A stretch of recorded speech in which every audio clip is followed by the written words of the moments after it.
রাসূলরা ছিল, কেউ কি বাদ করেছে? না, কেননা আল আম্বিয়া ও আহিয়া নবী রাসূলগণ জিন্দা, তাদের মৃত্যু নাই, বরং তা স্থানান্তরিত হয়। তারা দুনিয়ার হায়াত থেকে পর্দা করে ইন্তেকাল শব্দের অর্থ মৃত্যু নয়, ইন্তেকাল অর্থ শেষ নয়, সমাপ্তি নয়, বরং স্থানকে চেঞ্জ করা, পরিবর্তন করা, স্থানান্তরিত হওয়া, এটাকে বলে ইন্তেকাল। যারা বলেন সুবহানাল্লাহ সুবহানাল্লাহ। রাসূল সাল্লাল্লাহু আলাইহি ওয়াসাল্লাম ইন্তেকাল করেছেন, আমি সেটা ধারণা করেছি।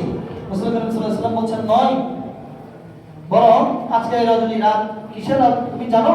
রাসূল সাল্লাল্লাহু আলাইহি ওয়াসাল্লামের হাবিব স্ত্রী আমাদের আয়েশা সিদ্দিকা রাদিয়াল্লাহু তাআলা বলছেন, আল্লাহু ওয়া রাসূলুহু আ'লাম, আমি তো ভালো জানি না, আল্লাহ এবং তার রাসূল ভালো জানেন। তখন রাসূল সাল্লাল্লাহু আলাইহি ওয়াসাল্লাম বলছেন, হাদা লাইলাতুল নিসফি মিন শাবান, এটা হচ্ছে লাইলাতুল নিসফি মিন শাবান, শাবানের মধ্য রজনী। এই রাতে আল্লাহ পাক রব্বুল আলামিন বান্দার প্রতি বিশেষ মনোযোগ দেন। জোরে বলেন সুবহানাল্লাহ। এই বিশেষ মনোযোগ কি? আল্লাহর কাছে যা চান তা দেন, আল্লাহর কাছে যা চান তা দেন।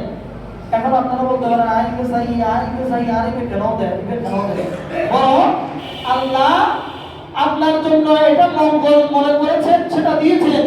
যেটা আপনার জন্য মঙ্গল নয়, সেটা আল্লাহ দেন নাই।